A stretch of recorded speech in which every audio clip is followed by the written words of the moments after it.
Hey everyone, this is Ahmed with Marooner's Rock, where the geek out would be an awfully big adventure. And with me is, and I am really sorry if I butchered this, this is Raj Ramayya. Oh, very good. Perfect. Oh, thank God. I was panicking about this before the interview. And you are a musician, correct? Yes, correct. And interestingly enough, because we're here at Fanime 2014, you actually worked with a lot of people overseas in Japan, like including Yoko Kanno, I believe. Yeah. And how did that happen? I actually lived half my life in Japan.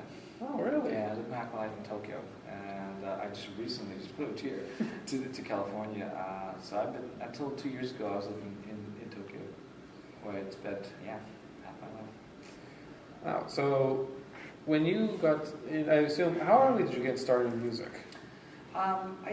Fairly early. I mean, I was in my 20s, and the music scene at that time in Japan was exploding.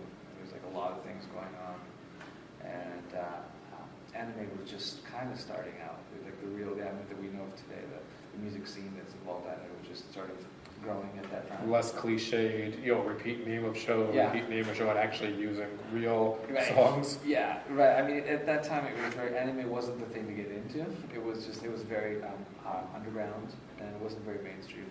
It wasn't that people weren't really familiar with what anime was. I honestly didn't know what it was that well, and but I think Cowboy Bebop, which was my first big production that I did with Yoko, really broke big worldwide. That was huge for us. So we went from being an underground thing to us doing, stadiums and performing for a lot of people. So it was like, for me, it was Cowboy Bebop was the big thing that broke. So beyond Cowboy Bebop, what other works have you done? I've been on lots and lots of animations, actually. I've worked for lots of anime. The ones that are well known in the States are probably like Wolf's Rain, Ghost in the Shell. And I've been on lots of Konami and Sega games as well, like Beat Mania series, Rhythm Mania, Guitar Mania, Resident Evil, Sega Racer, lots of different games as well. So a lot of the animation stuff that I've done, it has not been released outside Japan, but it's been big in Japan, like World of Golden Eggs, Little Charo, different things like that. So there's been success stories outside Japan and success stories inside Japan. Very cool. I noticed that, because you mentioned Wolf's Rain, and you mentioned Ghost in the Shell, and you mentioned Cowboy Bebop. These are not, they're all anime, but they're all very different genres of show, and also they're very different tones of music. I mean, Bebop had this whole jazz noir sound to it, and Wolf's Rain, if I remember correctly, was a little more, I kind of want to say operatic, but more like movie theme type of thing. And Ghost in the Shell was very techno movie music, and that's got to be very interesting to go and to work with each different kinds of genre for the show. Yeah, I work with so many different genres. I write music for a lot of different Japanese artists on different labels, Sony and EMI and different labels. And I write music here for everything from reality shows like Pimp My Ride all the way to movies for the History Channel, Discovery Channel. Latest movie that I did was an Indian fusion soundtrack, electronic Indian fusion soundtrack, and it's at Cannes Film Festival this year. So it's been like a broad, and then I'm doing breakbeat and electronica with another Japanese artist named Tatsuya Oe.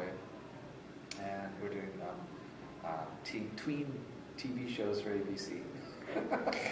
So we're doing a lot of crazy stuff. And last night we're doing hard rock, right? We're doing a hard rock, progressive anime rock is what I call it. It's like hard rock versions of Chala and Chala and Pokemon and all the other stuff. So it's like, a lot of variety, a lot of stuff.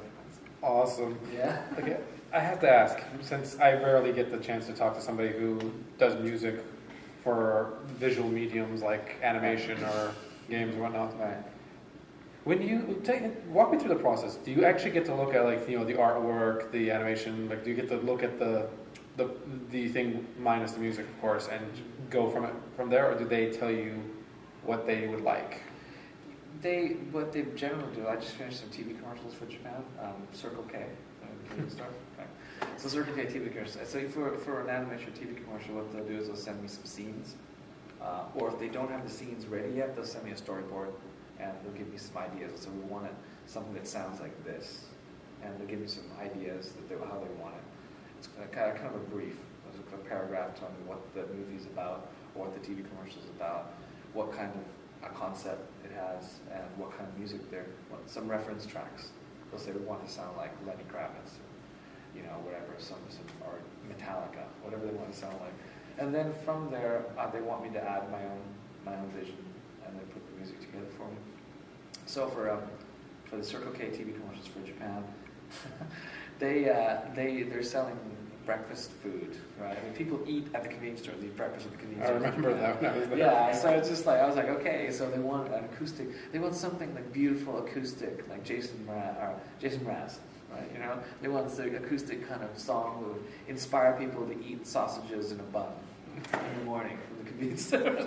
So I was like, okay, yeah, let's go for it. So I was writing a really beautiful acoustic guitar stuff for them with these beautiful melodies about eating sausages in a bun.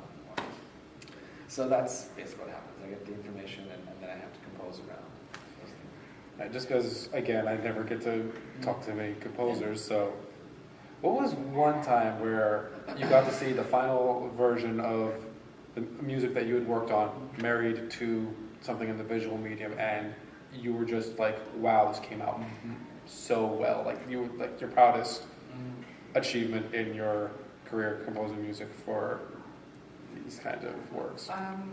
There's been a lot of moments like that, and I've been very happy with a lot of things that have happened. All right, then top 5. Top 5.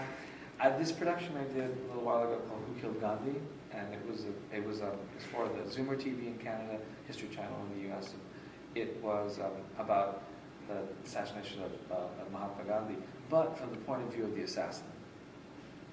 Right, which is really, I thought was really, really cool, because you don't see assassin movies about the assassin or famous people being assassinated and having information about the assassin. Or having such a negative in history assassination done from the point of view of the assassin. Of the assassin, and it's actually kind of sympathetic towards him. He's got a hard life and everything. So I think that was a proud moment for me, and is accepted in the Cannes Film Festival this year, which is a very big deal. I'm not sure if it's filmed at the Cannes Film Festival, but it's the big one in France. It's the biggest in the world.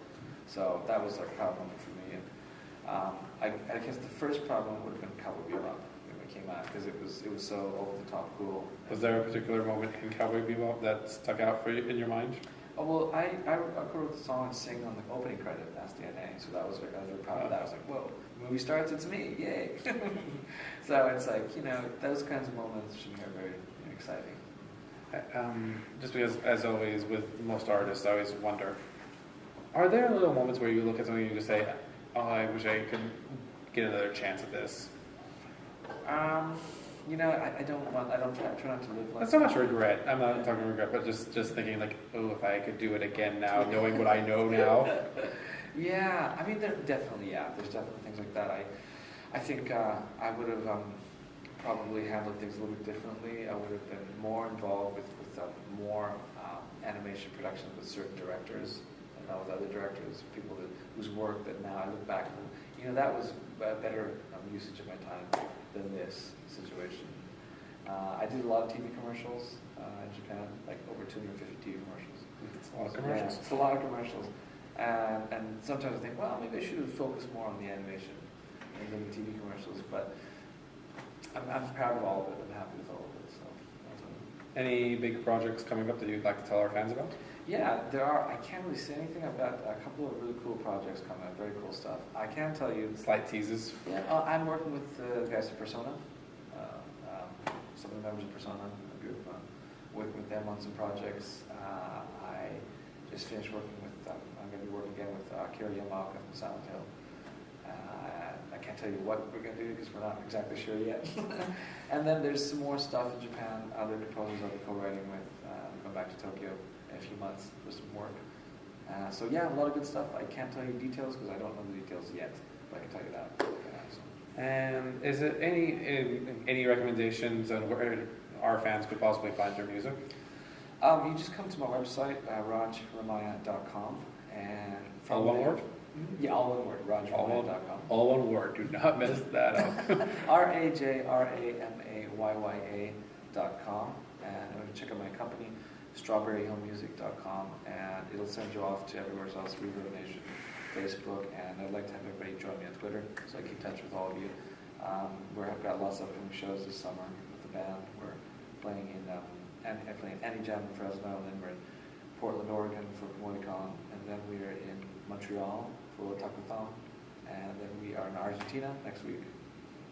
The week after next we're in Argentina, and then we're in Mexico City, Chicago, so we're all over the place. So come check the tour schedule on Reverb Nation, or just go to my site, you'll see the tour schedule for the summer. Speaking of the fans, just because, this is Fanime, just how has it been connecting with the fans at the conventions? It's fantastic. I mean, that's why we're out performing at the conventions, because we want to connect with the fans, and we want to keep in touch with everybody, get to know everybody, and really establish a musical presence in the fandom.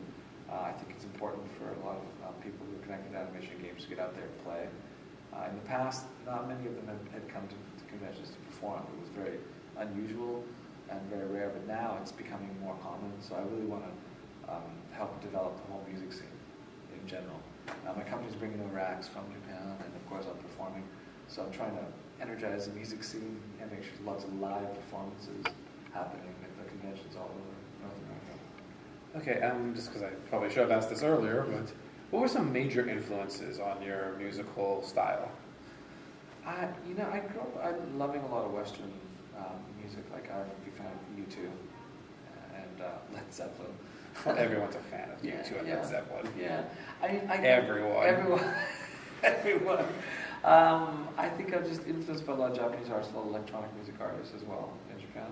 Any names that you can give us? Tatsuya Oe was a big one. He's some guy that I work with actually right now. He's a big breakbeat artist in Japan that was influenced a lot by him. And just a bunch of other smaller artists in Kenichi and a lot of other people in Japan. These electronic music artists influenced me just because the sound in Japan is very different from here in the US, where it's more rock and hip hop.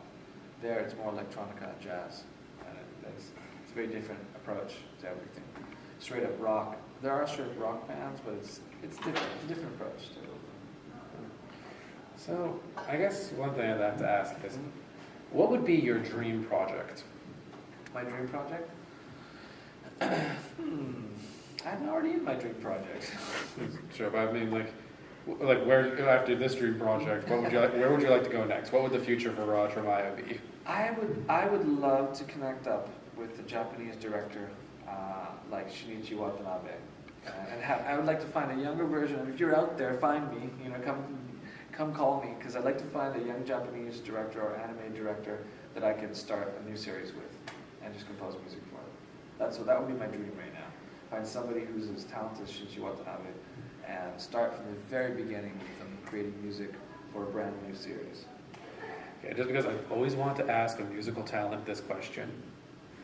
What are 3 songs that once you get them stuck in your head, it's hard for you to get them out?